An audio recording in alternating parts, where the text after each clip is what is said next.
Bueno, padre, acá estamos de nuevo con las Tal, Estela. preguntitas. Sí, cómo no. Queremos saber cuál es el sentido realmente religioso de la palabra sacrificio. Cómo no. Sí, esta es una pregunta que nos hacen bastante a los sacerdotes últimamente, tal vez porque la sociedad en la que estamos viviendo empieza a tener como prejuicios culturales muy fuertes contra todo lo que de alguna manera se ha entendido como algo costoso, algo difícil, algo que tradicionalmente se ha llamado un sacrificio, ¿verdad? Se dice normalmente que una persona lleva una vida muy sacrificada o que hizo grandes sacrificios para terminar su carrera, de modo que intuitivamente nosotros sabemos que es pagar algo muy costoso o hacer una acción que puede ser muy dolorosa para conseguir algún objetivo.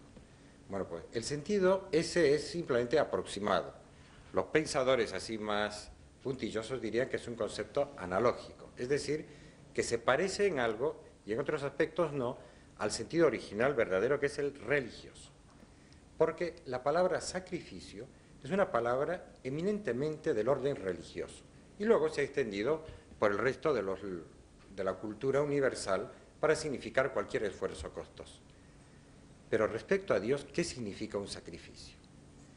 Miren, el Catecismo de la Iglesia Católica dice que es justo ofrecer a Dios sacrificios en señal de adoración, de gratitud, de súplica y de comunión. Es decir, se trata siempre de actos, de algo que es muy querido o muy costoso para nosotros, que se ofrecen a Dios para de alguna manera simbolizar que lo amamos o que nos entregamos a Él. El ejemplo clásico es el que nos trae la Biblia en el libro del Génesis, el primer sacrificio que hay en la historia, que es, o los en plural, los sacrificios que ofrecían Caín y Abel, ¿no? Son los primeros que aparecen en la Sagrada Escritura. Y lo que sabemos por lo que dice el libro del Génesis es que uno de ellos, Caín, era agricultor y Abel era pastor. Y lo que hacían en el momento de realizar sus actos de religión, de unirse con Dios, era este acto muy físico, muy material, que era reunir un poco de leña y encima colocar o los frutos de la tierra en el caso de Caín o un cordero de su rebaño en el caso de Abel. Y lo sacrificaban y lo quemaban y el humo que subía al cielo venía a decir, esto ya no es para provecho mío. Esto de alguna manera que es simbólica, pero al mismo tiempo muy real, lo estoy ofreciendo a Dios de modo que ya no quede utilizable para mí, ¿verdad? Era un acto como reconocer que Dios es el Señor de todo y Él se merece lo mejor. Solo que la Sagrada Escritura dice que cuando ofrecían sus sacrificios Caín y Abel, no los ofrecían con la misma rectitud o con la misma riqueza, sino que Abel, dice, hizo una oblación de los primogénitos de su rebaño y de la grasa de los mismos. O sea, los primeritos animalitos recién nacidos los ofrecía a Dios. Y Caín hizo a Yahvé una oblación de los frutos del suelo. Y a continuación se nos dice que Dios no miró bien los sacrificios de Caín y sí le agradaron los de Abel. No nos da más detalles la Biblia. Por las tradiciones judías sabemos que el humo, por lo visto, del sacrificio de Abel subía derechito al cielo y el de Caín bajaba al suelo, se arrastraba por el suelo, que era un símbolo de que no era agradable. Tal vez le estaba ofreciendo lo peor o lo que no le servía, vaya uno a saber. A mí hace tiempo me impresionó en la Galería de Arte de Buenos Aires, de Bellas Artes, el Museo de Bellas Artes, que realmente es una de las mejores colecciones de arte que tiene América Latina. Cuando uno entra en el edificio, en la ciudad de Buenos Aires, el primer pabellón con el que se encuentra nada más entrar es un pabellón circular con estatuas fantásticas y unos pocos cuadros. Y hay mucha gente que no se fija que hay un cuadro a la derecha porque se deslumbra con las esculturas fantásticas que hay y no ve un cuadro enorme que está a la derecha, ocupando todo el lienzo de la pared, y que está titulado con un título muy sugerente, El primer duelo. Y hay que apartarse para ver bien y se ve a un hombre gigantesco, atlético, que está sentado y sobre sus rodillas está el cuerpo de un hombre joven muerto. Es una especie de pietà, pero toda masculina. Y al mismo tiempo, de rodillas, dando la espalda observador, se ve el cuerpo de una mujer que está arrodillada y la cabeza apoyada en el hombro de este hombre majestuoso sentado. La primera impresión es: ¿y esto qué es? Pero inmediatamente uno empieza a fijarse en los detalles del cuadro y se ve en el fondo un cuarto personaje, que es un hombre que está huyendo. Y luego se ven como dos pequeños monumentos de los que salen columnas de humo, una que sube derechita al cielo y otra que cae por la tierra. Y el primer duelo es efectivamente la escena en la cual Caín ha asesinado a su hermano Abel. Pero antes de ese episodio estuvo el tema de los sacrificios. Los seres humanos sabían que para relacionarse con Dios hay que ofrecerle, pero ¿ofrecerle qué? Lo mejor. Para Dios no puede ser lo peor. Desde entonces sabemos que en la educación de la humanidad, pero muy especialmente de Israel, Dios empezó a pedir a los hombres que le ofrecieran lo mejor. Un episodio muy, muy complejo y que ha habido personas que les ha escandalizado es el episodio del sacrificio de Abraham. Cuando en el capítulo 22, el libro del Génesis, nos dice que a los 100 años de edad Dios le dio el primer hijo de la promesa que tanto había esperado Abraham y Sara habían esperado, y les nació Isaac. Y cuando tenía 7 años se le apareció Dios y le dijo a Abraham: Abraham, Abraham. Y él respondió: aquí estoy. Y le dijo Dios: toma a tu hijo, a tu único, al que amas, a Isaac, y vete al país de Moria y ofrécele allí en holocausto en uno de los montes, el que yo te señalaré. Le pide en sacrificio a su hijo. ¿Verdad que uno se horroriza y dice: pero esto es un Dios déspota? Le estaba educando, porque después veremos que no quería que muera, y de hecho no murió. Lo estaba probando a ver si era capaz de ofrecerle lo más perfecto que él tenía a Dios, porque para Dios es lo mejor. Y Abraham, a que llamamos nuestro padre en la fe, todos los cristianos le llamamos nuestro padre en la fe, no solo los judíos, porque hizo este acto, le obedeció. Y se fue al monte Moria, que por cierto, el segundo libro de las Crónicas, en el capítulo 3, que es un libro del Antiguo Testamento, dice que cuando Salomón empezó a edificar el templo para Dios, lo hizo en Jerusalén, en el monte Moria. Es decir, que el famoso monte de Sión también en la Biblia dice que es el monte Moria. Y a ese monte, cuando todavía no existía la ciudad de Jerusalén, muchos siglos antes, fue Abraham. Y el padre llevó al hijo al sacrificio y el hijo llevó la leña sobre sus hombros. Es toda una representación simbólica de lo que en ese mismo lugar físico, 2000 años después, casi 2000 años, pasaría cuando Cristo se iba a ofrecer él personalmente en sacrificio por nosotros. Es una cosa muy rica todo este tema del sacrificio. Realmente es una pena tener que cortar, pero el tiempo es un tirano. Sí, pero continuaremos algo después, si es posible.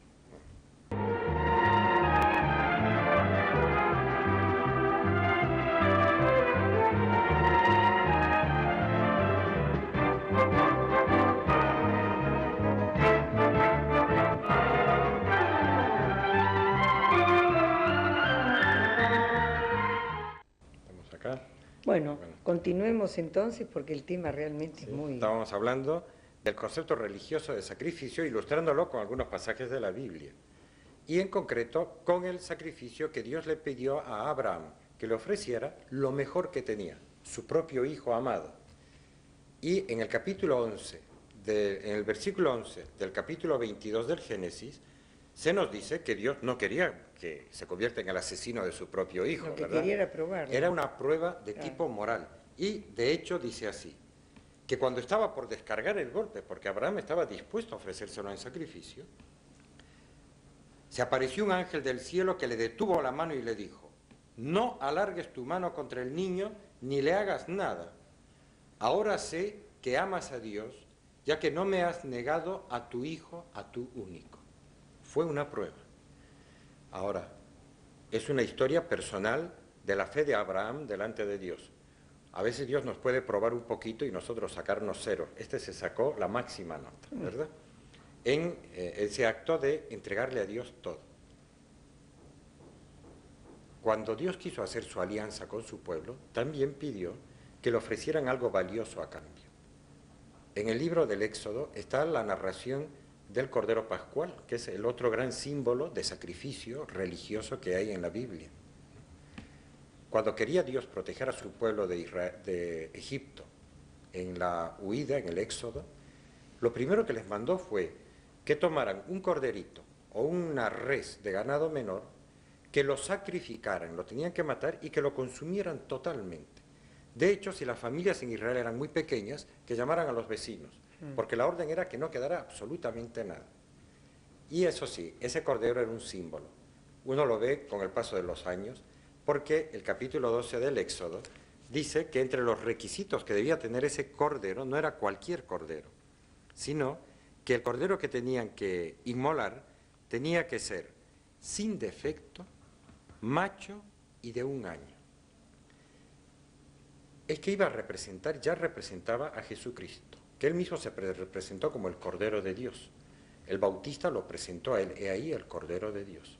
Y cuando los cristianos vamos a comulgar, el sacerdote en la misa muestra la hostia consagrada que contiene verdadera, realmente a Jesucristo resucitado y nos dice, he aquí el Cordero de Dios. ¿Qué significa esa palabra? Es una palabra sacrificial. Es que el Cordero se ofrecía, era una cosa que costaba, había que alimentarlo, había que cuidarlo, y era además tiernito, perfecto, sin defectos, podía tener su valor comercial, pero era lo que Dios quería que todo Israel le ofreciera a cada familia en señal de alianza. Yo te doy lo mejor y yo me doy también a ustedes, que yo soy yo mismo, yo Yahvé Dios, me doy a ustedes y ustedes denme algo a cambio. Y ellos lo que le ofrecían era el cordero, un sacrificio. También aparecieron en la historia de Israel muchos otros sacrificios que han sido todos simbólicos. Miren, en Israel, por ejemplo, había un sacrificio que era incruento, sin derramamiento de sangre, que era el del pan. Unos pedazos de pan, que el modo de sacrificarlos era fraccionarlos, se llama la fracción del pan. Se rompía el pan y ya dejaba de tener, digamos, valor comercial, ya era un pan usado, digamos, ¿verdad? Pero cuando se fraccionaba el pan, era un sacrificio. Con los líquidos, el modo de hacer un sacrificio de líquidos en Israel era echarlos al suelo. Se llama la libación, que es derramar un líquido de modo que ya no sirva para consumo propio. Ha sido ofrecido esa privación nuestra como un símbolo que uno se lo dedica a Dios. En el caso de los animales era el sacrificio, matarlos. En algunos casos es el holocausto, es decir, que no solo se los mata, sino que no debe quedar ningún resto de ellos. Bueno, todos esos sacrificios eran símbolos de lo que Dios mismo, en una locura, iba a hacer, y que lo explica también el Catecismo de la Iglesia Católica, a través del jueves y del viernes santo. Cuando Él mismo se iba a ofrecer Él en sacrificio como Cordero, para demostrar hasta dónde quería de verdad que nos salváramos nosotros. Ofreció lo más grande que se puede ofrecer, su propia vida. ¿A cambio de qué? Del perdón nuestro. Pero más grande que eso no se puede pedir. Por eso cuando se pregunta de un ser humano, ¿cuánto vale un ser humano? Hay que decir, vale toda la vida de Cristo. Ya no existen seres humanos de mayor valor y otros de poco valor y algunos que son basura o que no tienen ningún significado en la historia. Cada ser humano ha costado toda la sangre de Cristo. Desde el sacrificio de Cristo se ha pagado por nosotros ese precio enorme. Miren que San Pablo decía, y San Pedro también lo dice en su epístola, no habéis sido comprados ni con oro ni con plata, sino con la sangre del Cordero precioso de Cristo. El concepto de sacrificio es por eso muy rico, muy complejo, pero también habla mucho de la dignidad que tenemos. El sacrificio de Cristo ha hecho que nosotros pasemos a tener una dignidad suprema, los seres humanos. Hemos sido comprados con el sacrificio de Cristo. Pero, bajando a un tema, digamos así, más llano, cada vez que nosotros ofrecemos algo que nos cueste, estamos haciendo un acto de adoración, de entrega a Dios. ¿Se acuerdan esa escena tan fantástica que hay en el Evangelio? Esa mujer que se acerca en Betania a Jesús con un frasco de perfume purísimo, que valía una fortuna. Judas, de hecho, calculó que valía 300 denarios. Y como el sueldo, el jornal diario era un denario, eso era el sueldo de un año entero. Imagínense Actualmente una persona que gane, podríamos poner en dólares, ¿no? Que gane $500 por mes, que es un sueldo que no es ninguna maravilla en muchos lugares del mundo, en otros es una fortuna, ¿verdad? Pero que gane 500, a lo largo de un año $6.000, digamos. Bueno, un perfume que cueste un frasco, $6.000, flor de frasco, ¿verdad? Bueno, pues ese es el cálculo que hizo Judas, que valía la ganancia del sueldo de un año entero. Además, el frasco mismo era una joya, era un alabastro especialmente vaciado. Y esta mujer se acerca a los pies de Cristo, rompe el frasco, y en lugar de derramar una gota, que probablemente la esencia esa de nardo, con una gota ya había para mucho rato, lo vació entero. Ese acto se llama un acto de sacrificio. Hubo, por la parte del frasco, una fracción, rompió el frasco, ya no iba a servir nunca para nadie más. El perfume mismo fue una libación, lo derramó, y ya no iba a servir para otras personas. Y Cristo dijo, déjenla hacer porque me está preparando para mi sepultura. A los judíos se los sepultaba siempre perfumados, ¿verdad? Esta mujer estaba haciendo algo que eran símbolos internos de cuál era su actitud interior hacia Dios. Lo mejor que tengo para Él, que en el fondo venía a decir mi vida entera, porque lo más valioso de uno es su vida, ¿verdad? Por eso cuando los cristianos decimos que hacemos un sacrificio, no lo estamos diciendo de modo resignado, tristón. Estamos pensando, cada vez que yo hago un sacrificio estoy haciendo un acto de amor. Hacer un sacrificio es un acto de amor. Si es hacia Dios, por ejemplo, levantarme por la mañana temprano, ir a misa el domingo, etc., uno dice, pues eso es mucho sacrificio. ¿Es un acto de amor? Claro que es un sacrificio. Uno sacrifica su descanso. Si es una limosna, algo que se da al prójimo, es un sacrificio de amor al prójimo. Detrás de los sacrificios hay amor.